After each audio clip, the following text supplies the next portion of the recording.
នៅប្រទេសម៉ាលីចំនួនប្រដាប់អាវុធរវាងក្រុមឧទាម Tuareg ដែលជាដៃជើងអាល់កៃដានិងជីហាតនៅអាហ្វ្រិកនិងកងកម្លាំងរបស់របបសឹកម៉ាលីគាំទ្រដោយទាហានស៊ីឈ្នួលរុស្ស៊ីបានផ្ទុះឡើងសាជាថ្មីនៅថ្ងៃសៅរ៍ទី25មេសាក្រុមភេរវជនអ៊ីស្លាមជ្រុលនិយមនេះបានវាយប្រហារលើបន្ទាយទាហានមួយកន្លែងនិងប្រលានយន្តហោះអន្តរជាតិនៅភាគខាងត្បូងប្រទេសដែលស្ថិតនៅក្បែររដ្ឋធានីបាម៉ាកូរីឯនៅថ្ងៃអាទិត្យទី26មេសាក្រុមឧទាមបានបន្តវាយប្រហារចូលទីក្រុងគីដាល់ភាគខាងជើងប្រទេសការវាយប្រហាររបស់ក្រុមឧទាមបានបណ្ដាលឲ្យមនុស្សជាច្រើនអ្នកស្លាប់ក្នុងនោះមានលោកឧត្តមសេនីយ៍សាលយ៉ូកាម៉ារ៉ាភរិយាម្នាក់របស់លោកនិងកូនប្រុស2នាក់នេះបើផ្អែកតាមប្រភពពីរបបសឹកម៉ាលីដោយបានបន្ថែមទៀតថាក្រុមឧទាមបានបើករថយន្តដឹកទំនិញអត្តឃាតមួយគ្រឿងបង្កប់ក្របបែកបំបុកចូលគេហដ្ឋានរបស់លោករដ្ឋមន្ត្រីការពារជាតិដែលស្ថិតនៅទីក្រុងកាទីក្បែររដ្ឋធានីបាម៉ាកូចំណែកប្រមុខដឹកនាំរបបសឹកម៉ាលីលោកអាស៊ីមីហ្គួយតា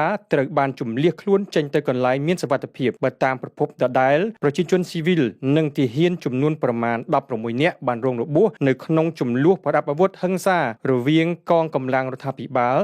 និងក្រុមឧទាម Tuareg អាជ្ញាធរម៉ាលីបានបញ្ជាក់នៅថ្ងៃសៅរ៍ទី25មេសាថាតំបន់ដែលរងការវាយប្រហាររបស់ក្រុមឧទាមស្ថិតនៅក្រោមការគ្រប់គ្រងរបស់ទាហានរដ្ឋាភិបាលដោយឡែកក្រុមឧទាម Tuareg ដែលតែងតែទាមទារកាន់កាប់ដែនដីអាហ្សាវ៉ាតនៅភាគខាងជើងម៉ាលីបានអះអាងថាបានចូលកាន់កាប់ទីក្រុងគីដាល់នៅព្រឹកថ្ងៃអាទិត្យទី26មេសាក្រុមឧទាមក៏បានព្រមព្រៀងឲ្យទាហានស៊ីឈ្នួលរុស្ស៊ីចាក់ចេញពីបន្ទាយទាហាននៅទីក្រុងគីដាល់នេះបើយោងតាមអ្នកនាំពាក្យរបស់ក្រុមឧទាមក្រោយពីជម្លោះប្រដាប់អាវុធយ៉ាងហិង្សារវាងក្រុមភេរវជនអ៊ីស្លាមនិងកងកម្លាំងរដ្ឋាភិបាលម៉ាលីអគ្គលេខាធិការអង្គការសហប្រជាជាតិលោកអង់តូញ៉ូហ្គូតេ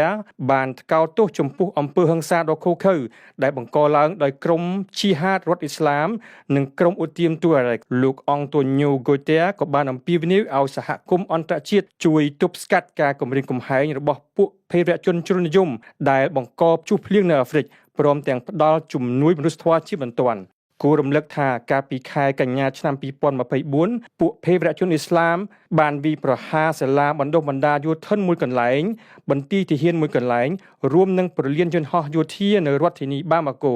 ការវាយប្រហារនេះបានបណ្ដាលឲ្យស្លាប់មនុស្សចំនួនប្រមាណ70នាក់និងរបួសជាង200នាក់